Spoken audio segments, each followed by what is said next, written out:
Hilton. Thank you very much for joining me on this late Friday afternoon. I just want to talk about rebranding your heating company.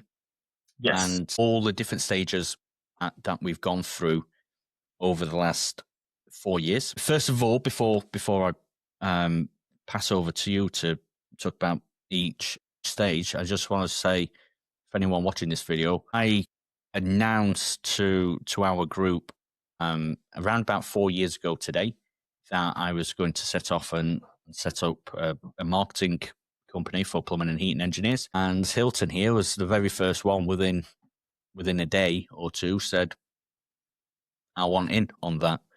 And around 2 or 3 months later, Hilton, I said, right, we're ready to start business now, and onboarded Hilton. So he was one of the first. Well, he was the first person to put his hand up. He was the first person to join us. He was the first person to jump on a strategy call, and the first person that willingly listened to the idea of maybe we need to rebrand your business. Okay, so Hilton, if you can just go back to that conversation, we're talking about strategy. So how did that come around in your mind to think branding might be a good idea? So my original brand name was set up for industrial commercial work in its inception, and that was a driving factor of trying to get a lot of that work. That never happened. Domestic side of things just took over. The introduction of heat pumps really started to drive the knowledge that what the name I've got just isn't going to cut it. It was quantum gas engineering.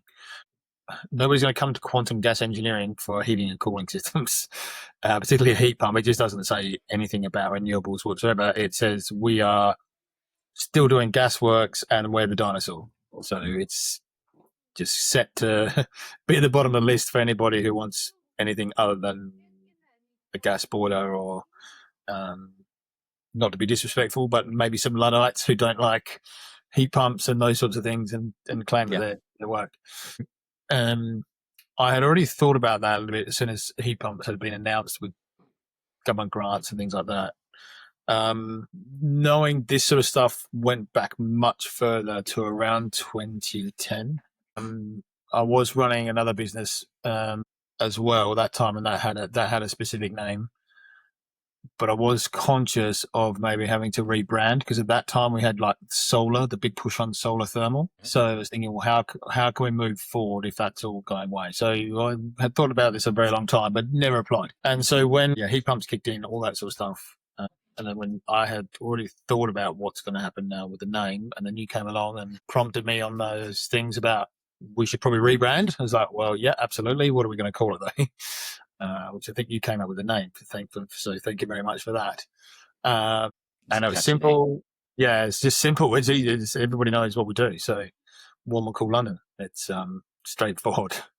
Yeah, simple, and doesn't necessarily lock us down onto one particular thing. So obviously it's heating and cooling, but we can use different things. We can do heating with boilers, heat pumps, cooling with air conditioning, air source heat pumps, domestic, commercial. Yeah, keeping things warm, even your hot water. We do commercial hot water systems and all that sort of stuff as well. So we're not limited to those sorts of things. So yeah, it was very good timing. It was a very good suggestion. I kind of was happy to listen to what you had to say off the back of you've been in the industry, so you know what you're talking about. So other people that I had for trying to do my original website and SEO, they didn't, they were trying to get into it and it was all cheap. And at the time it was fine for cheap, but it didn't do anything realistic.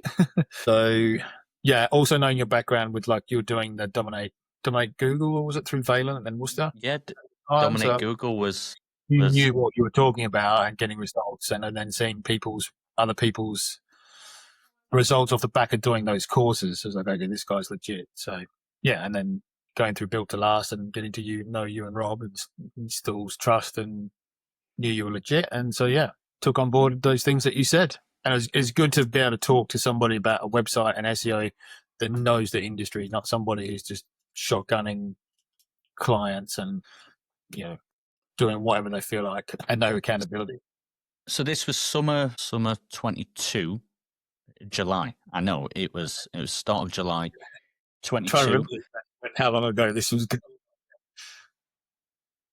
So you took that on board. You quite quickly, I thought, went off and got a really nice design. The next stage from there was to build out a website, which I always called the version of the website, because websites get rebuilt. So we built your first website. I think we started that early, January 23 is when we started that. That was like a 3 or 4 month build.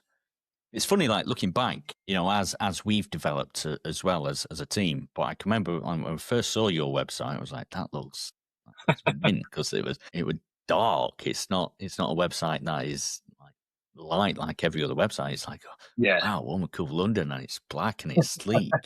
More prem type of look. Yeah. So we built you the website, and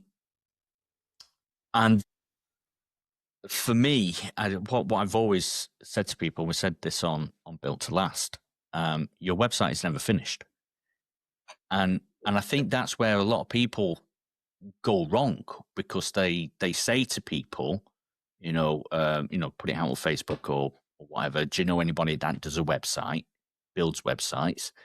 And then the first question is often, how much is a website? Which the answer is often, well, how long is a piece of string? Yeah. But I think people miss on the idea that you pay for the website to be built, and that's it, because it's not. You've got a website, and it might be finished to a point that is usable. But I can tell you, 3 months down the line, you're going to keep looking at your website, and as you've got a growing, developing business, you're like, I need some more pages. Yeah, indeed. Absolutely. Yeah. Especially when you see the proof of what's being done as well. And the other aspect to it is SEO. You got a website, you got no authority, you've got no rankings, and no leads coming in. But you're paying Checkatrade some money, and you've got a Google business account, you've got a Facebook account, and they all point towards your nice looking website, but it's not ranking. Yeah. So that takes us into 2022-23, I think. Tell me about SEO in your part of the woods. In 2023? Well, the reference I could give you is that prior to that was, like I say, a website that was finished, and then that person doing the SEO, which was not going anywhere.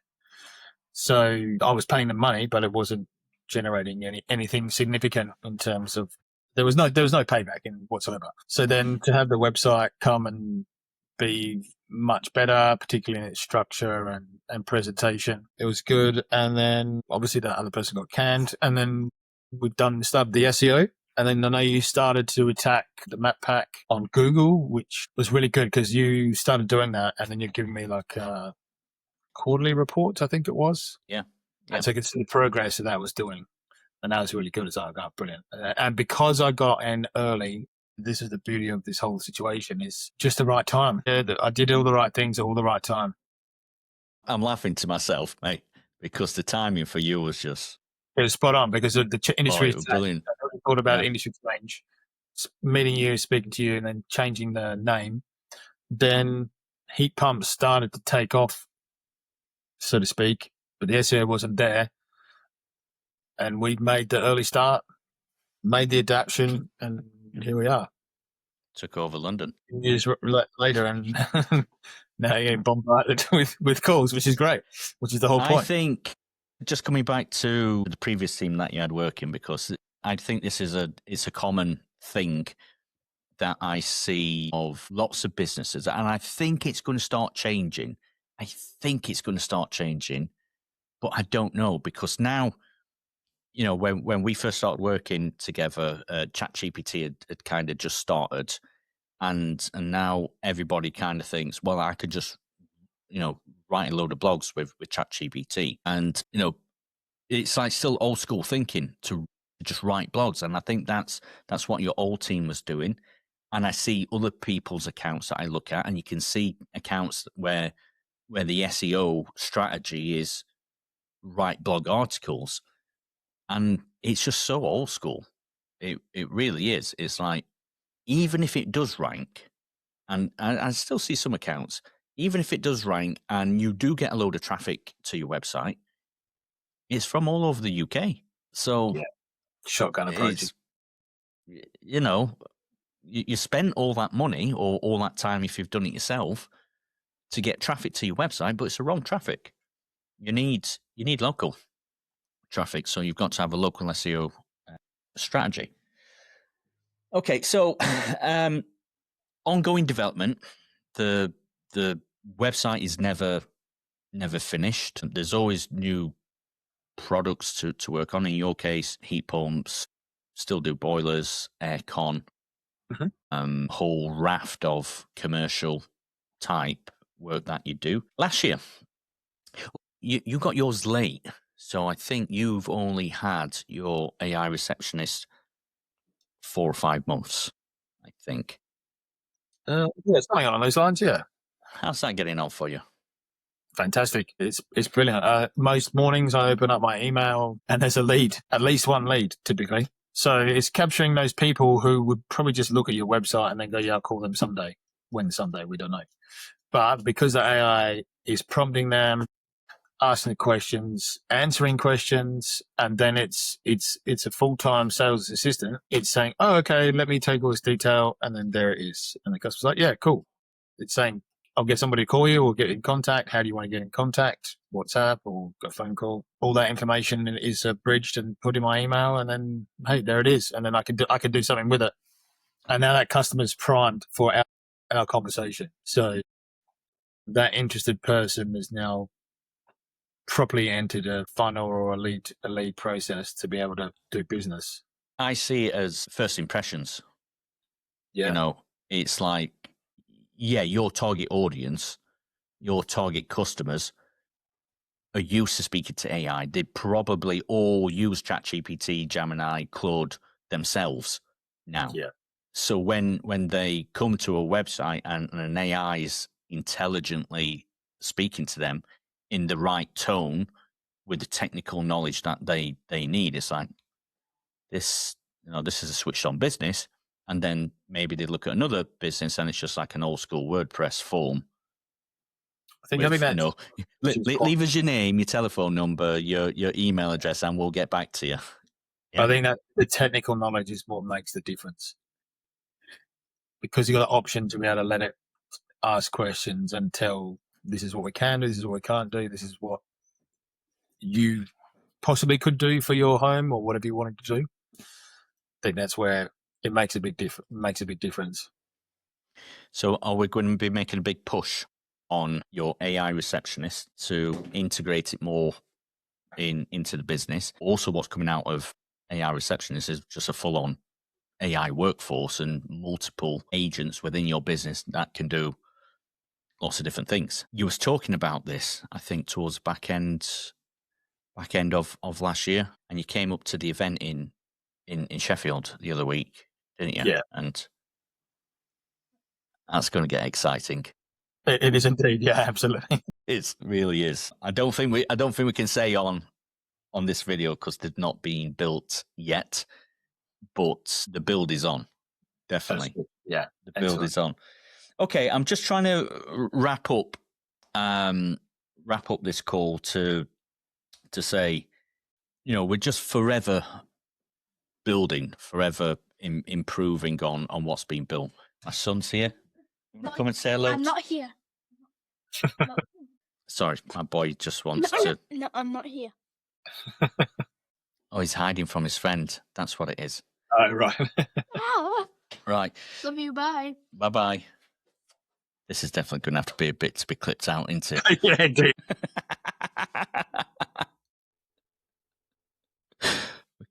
I'm losing my train of thought. So we're never finished. Basically, there's always things to be developed. What I can see, what else is coming? I did a presentation just last night, and going back to the funnel or the leaky bucket where there's holes all over the bucket. My family just can't understand that. I'm busy working. Yeah. So the leaky bucket, and I said on this presentation, we've already filled so many holes in the bucket. Yes, there's still some holes. You can always keep on improving and keep on plugging away. But once you've got that bucket pretty much almost watertight, that's the time when you can start pouring ads in on the top. Yeah. Because there's no point pouring ads and the budget, the money that goes with it, into a leaky bucket.